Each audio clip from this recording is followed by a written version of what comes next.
Shalom, selamat pagi. Perkenalkan, nama saya John Pakpahan. Hari ini hari Kamis, tanggal 23 Mei 2019. Pada pagi hari ini, saya akan bicara dengan tema Al-Quran menyebutkan jika Nabi Muhammad SAW beberapa kali melakukan kesalahan-kesalahan tersebut adalah sebagai berikut. Mari kita mulai. 1. Dosa-dosa kesalahan Muhammad SAW. Abdullah bin Ubay bin Salui, pentolan orang-orang munafik, meninggal. Rasulullah menyolati dan mendoakannya. Oleh sebab itu, lalu Allah SWT menegur beliau dengan firman-Nya sebagai berikut. Quran 9 At-Taubah ayat 84.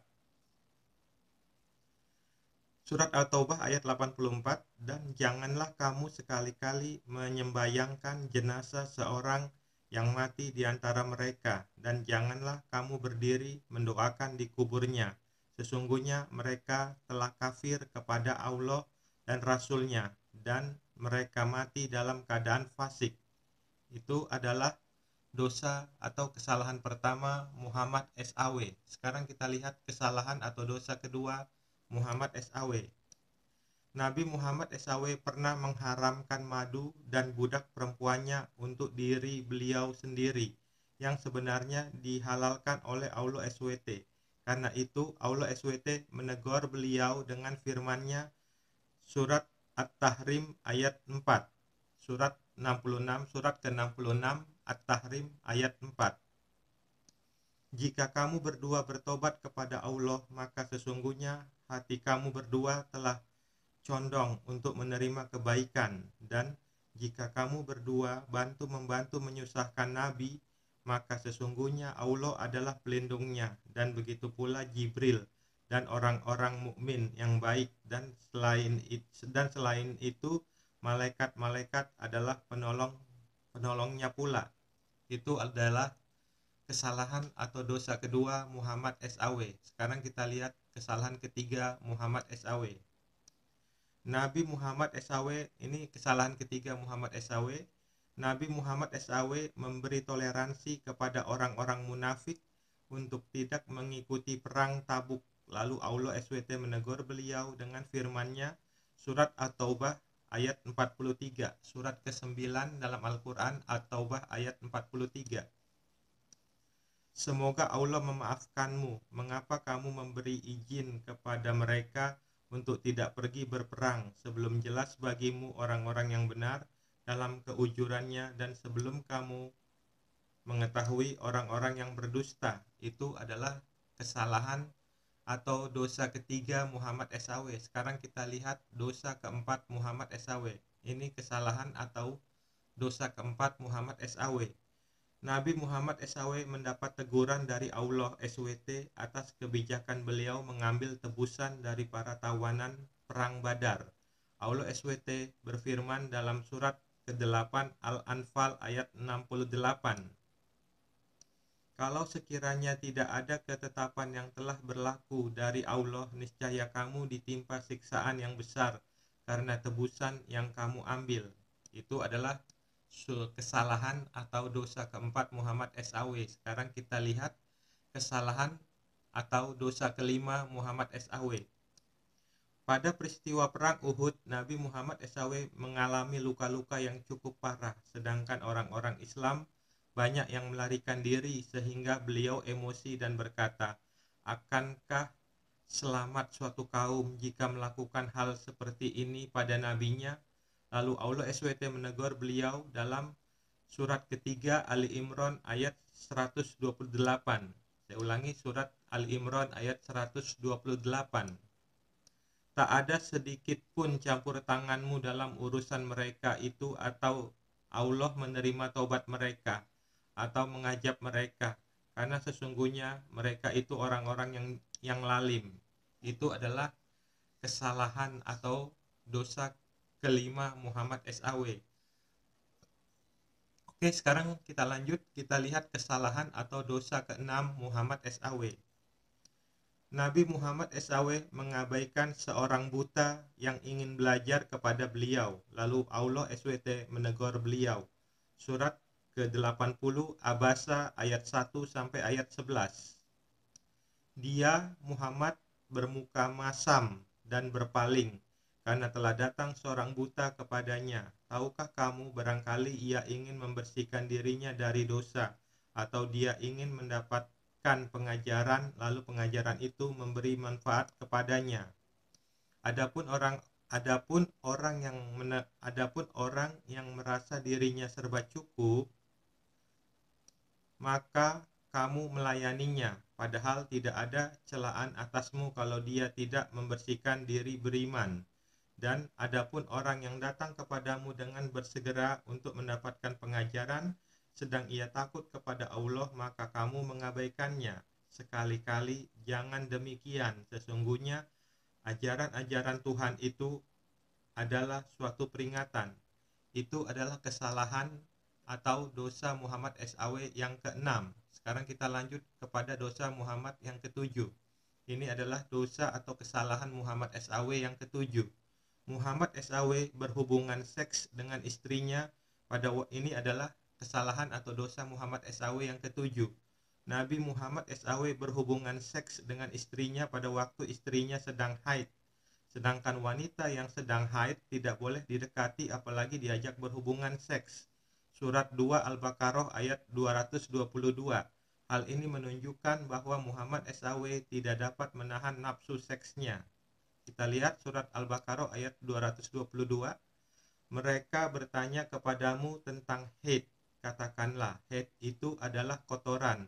Oleh sebab itu hendaklah kamu menjauhkan diri dari wanita di waktu haid, dan janganlah kamu mendekati mereka sebelum mereka suci. Apabila mereka telah suci, maka campurilah mereka itu di tempat yang diperintahkan Allah kepadamu. Sesungguhnya Allah menyukai orang-orang yang tobat dan menyukai orang-orang yang menyucikan diri. Coba surat Al-Baqarah tadi kita bandingkan dengan hadis Bukhari tentang haid. Hadis Bukhari nomor 2.6-290. Saya ulangi, coba bandingkan dengan hadis Bukhari nomor 2.6-290 telah menceritakan kepada kami Kabisah berkata, telah menceritakan kepada kami Sufyan dari Mansur dan Ibrahim dari Al-Aswad dari Aisyah berkata, aku dan Nabi SAW pernah mandi bersama dari satu bejana. Saat itu kami berdua sedang junub. Beliau juga pernah memerintahkan aku mengenakan kain, lalu beliau mencumbuiku sementara aku sedang haid. Beliau juga pernah mendekatkan kepalanya kepadaku saat beliau itikaf. Aku lalu basuh kepalanya padahal saat itu aku sedang haid. Coba kita lihat kisah Muhammad SAW dengan Maria Al-Qibtiyah. Hadis Bukhari nomor 6.27-311 telah menceritakan kepada kami Sa'd bin Habs berkata, telah menceritakan kepada kami Syaiban dari Yahya dan dari Abu Salamah dari Zainab binti Abu Salamah bahwa ia menceritakan kepadanya bahwa Ummu Salamah berkata, saat aku berada dalam satu selimut bersama Nabi SAW, aku mengeluarkan darah haid. Kemudian pelan-pelan aku keluar dari selimut mengambil pakaian khusus untuk haid dan mengenakannya. Rasulullah SAW bertanya kepadaku, apakah kamu sedang haid? Aku jawab, ya. Beliau lalu memanggil dan mengajakku masuk ke dalam selimut. Zainab berkata, Ummu Salamah menceritakan kepadaku bahwa Nabi SAW juga menciumnya saat beliau sedang berpuasa. Ummu Salam berkata, aku pernah mandi junub dalam satu bejana bersama Nabi Ummu Salam berkata, aku pernah mandi junub dalam satu bejana bersama Nabi SAW. Hadis Bukhari nomor 15.37-1794 telah menceritakan kepada kami Musadat telah menceritakan kepada kami Yahya dari Hisyam bin Abu Abdullah telah menceritakan kepada kami Yahya bin Abu Katsir dari Abu Salamah dari Zainab putri Ummu Salamah dari ibunya radhiyallahu anhu berkata, ketika aku bersama Rasulullah SAW dalam satu selimut, tiba-tiba aku mengalami haid. Maka aku diam-diam pergi, lalu aku mengambil pakaian khusus haidku. Beliau berkata, ada apa denganmu? Apakah kamu mengalami haid? Aku jawab, ya. Aku jawab, ya. Lalu aku masuk ke dalam selimut bersama beliau. Ummu Salamah dan Rasulullah SAW pernah pula mandi bersama dari satu ember air dan beliau juga menciumnya padahal beliau sedang berpuasa. Hadis Bukhari nomor 6.6-290 telah menceritakan kepada kami Kabisah berkata, telah menceritakan kepada kami Sufyan dari Mansur dari Ibrahim dari Al-Aswad dari Aisyah berkata, dari Aisyah berkata, aku dan Nabi Shallallahu Alaihi Wasallam pernah mandi bersama dari satu bejana. Saat itu kami berdua sedang junub. Beliau juga pernah memerintahkan aku mengenakan kain. Lalu beliau juga pernah memerintahkan aku mengenakan kain. Lalu beliau mencumbuiku sementara aku sedang haid. Beliau juga pernah mendekatkan kepalanya kepadaku saat beliau itikaf. Lalu aku basuh kepalanya padahal saat itu aku sedang haid. Itu adalah kesalahan atau dosa-dosa Muhammad SAW yang ketujuh. Sangat fatal karena Al-Quran mengatakan tidak boleh berhubungan seks dengan wanita yang sedang haid. Sedangkan Muhammad SAW berhubungan seks dengan istri-istrinya pada waktu istri-istrinya sedang mengalami haid atau menstruasi. Itu adalah kesalahan Muhammad SAW yang ketujuh. Sekarang kita lihat kesalahan atau dosa-dosa Muhammad SAW yang ke-8. Ini dosa Muhammad SAW yang ke-8. Nabi Muhammad SAW mencumbu istri-istrinya padahal beliau sedang berpuasa. Padahal Al-Quran mengatakan orang yang berpuasa dilarang mendekati istrinya. Surat Al-Baqarah ayat 187. Hal ini menunjukkan Muhammad SAW tidak dapat menahan nafsu seksnya. Oke, kita lihat surat Al-Baqarah ayat 187. Dihalalkan bagi kamu pada malam hari bulan puasa bercampur dengan istri-istri kamu. Mereka itu adalah pakaian bagimu dan kamu pun adalah pakaian bagi mereka. Allah mengetahui bahwasanya kamu tidak dapat menahan nafsumu. Karena itu Allah mengetahui bahwasanya kamu tidak dapat menahan nafsumu. Karena itu Allah mengampuni kamu dan memberi maaf kepadamu. Maka sekarang campurilah mereka dan carilah apa yang telah ditetapkan Allah untukmu. Dan makan minumlah hingga terang bagimu benang putih dari benang hitam, yaitu fajar. Kemudian sempurnakanlah puasa itu sampai datang malam. Tetapi, tolong disimak baik-baik, ini perkataan Al-Quran, tolong disimak. Tetapi janganlah kamu campuri mereka itu, sedang kamu beritikaf dalam masjid. Itulah larangan Allah, maka janganlah kamu mendekatinya. Saya ulangi, ini adalah larangan Allah dalam Al-Quran, tolong disimak. Tetapi janganlah kamu campuri mereka itu, sedang kamu beritikaf dalam masjid. Itulah larangan Allah, maka janganlah kamu mendekatinya. Demikianlah Allah menerangkan ayat-ayatnya kepada manusia supaya mereka bertakwa. Coba kita lihat hadis Bukhari nomor 15.35-1792. Telah menceritakan kepada kami Sulaiman bin Hats berkata, Syubah dari Al-Hakam, dari Ibrahim, dari Al-Aswad, dari Aisyah radhiyallahu anhu berkata, Nabi Shallallahu alaihi wasallam mencium dan mencumbu istri-istri beliau, padahal beliau sedang berpuasa, dan beliau adalah orang yang paling mampu mengendalikan nafsunya dibandingkan kalian. Dari Aswad berkata, Ibnu Abbas radhiyallahu anhu berkata, istilah ma'arib maknanya adalah keperluan, seperti dalam surat Toha ayat 15 artinya halal, dan berkata taus seperti dalam surat An-Nur ayat 31 artinya orang yang dungu, yang tidak punya keinginan lagi terhadap wanita. Coba kita lihat hadis Bukhari yang lain. Hadis Bukhari nomor 15.39-1796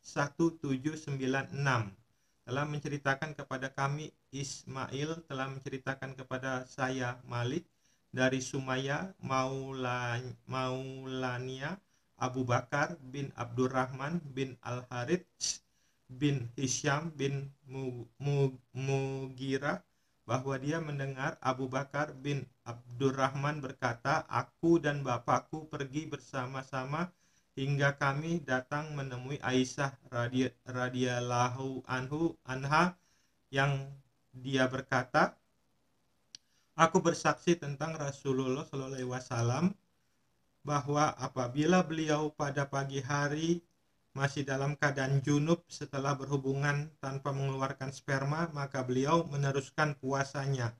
Kemudian kami datang menemui Ummu Salamah yang dia juga berkata seperti itu. Itu adalah dosa ke-8 Muhammad SAW. Al-Quran melarang seseorang yang sedang berpuasa bercumbu atau berhubungan seks. Saya ulangi, Al-Quran melarang seseorang yang sedang berpuasa bercumbu atau berhubungan seks dengan wanita. Sedangkan Muhammad melanggar aturan tersebut. Muhammad dalam keadaan berpuasa pun dia berhubungan seks dan bercumbu dengan istri-istrinya. Sekarang kita lihat kesalahan dan dosa Muhammad yang ke-9. Sekarang kita lanjutkan, kita lihat kesalahan dan dosa-dosa Muhammad yang ke-9. Nabi Muhammad SAW mau memimpin sholat dalam keadaan junub karena beliau lupa baru berhubungan seks dengan istrinya. Hal ini menunjukkan bahwa Muhammad SAW seorang yang ummi atau bodoh. Masakan seorang nabi bisa lupa setelah berhubungan seks dengan istrinya mau memimpin sholat? Kita lihat surat An-Nisa ayat 43. Hai orang-orang yang beriman, janganlah kamu sholat sedang kamu dalam keadaan mabuk, sehingga kamu mengerti apa yang kamu ucapkan. Janganlah pula hampiri masjid, sedangkan kamu dalam keadaan junub, terkecuali sekedar berlalu saja hingga kamu mandi. Tolong disimak baik-baik perkataan Al-Quran ini. Ini sangat penting. Al-Quran mengatakan, tolong disimak baik-baik, jangan pula hampiri masjid sedang kamu dalam keadaan junub, terkecuali sekedar berlalu saja hingga kamu mandi.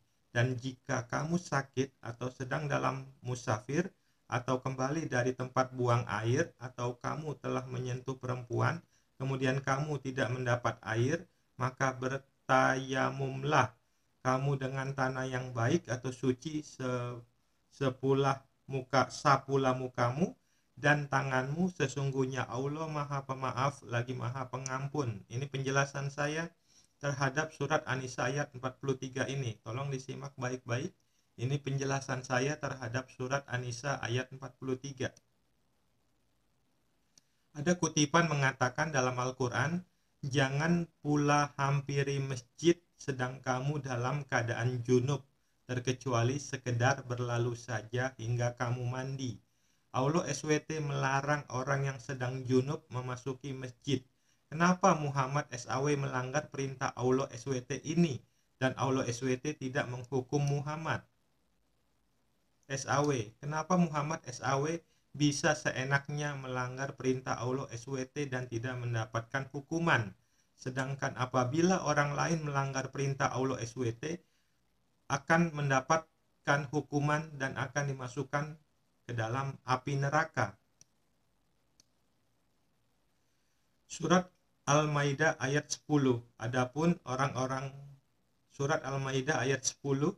Adapun orang-orang yang kafir dan mendustakan ayat-ayat kami, mereka itu adalah penghuni neraka. Tolong diingat perkataan Al-Quran ini bagi orang yang melanggar perintah Allah. Surat Al-Maidah ayat ke-10. Adapun orang-orang yang kafir dan mendustakan ayat-ayat kami, mereka itu adalah penghuni neraka.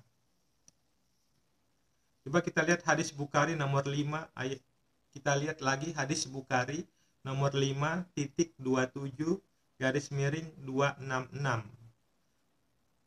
Telah menceritakan kepada kami Abdullah bin Muhammad berkata, telah menceritakan kepada kami Utsman bin Umar berkata, telah mengabarkan kepada kami Yunus dari Asjuri dari Abu Salamah dari Abu Hurairah radhiyallahu anhu berkata, qamat untuk sholat telah dikumandangkan dan shaf telah diluruskan. Lalu keluarlah Rasulullah Shallallahu Alaihi Wasallam. Setelah sampai di tempat sholat, beliau baru teringat bahwa beliau sedang junub, lalu berkata kepada kami, tetaplah di tempat kalian. Maka beliau kembali lalu mandi, kemudian datang dalam keadaan kepalanya basah. Lalu beliau bertakbir, maka kami pun sholat bersama. Hadis ini juga diriwayatkan oleh Abdul Ala'a dari Ma'mar dari Asjuhri dan diriwayatkan juga oleh Al-Auza'i dari Asjuri. Coba kita lihat. Oke.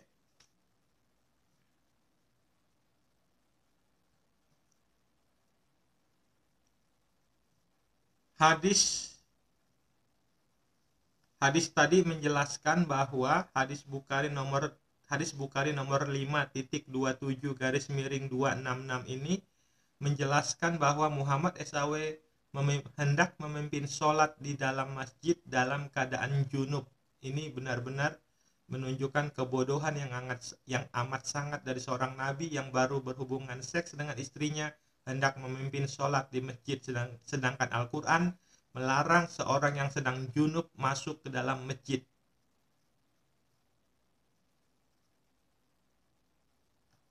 Oke, itu adalah 9 kesalahan dan dosa-dosa Muhammad SAW terhadap Allah SWT.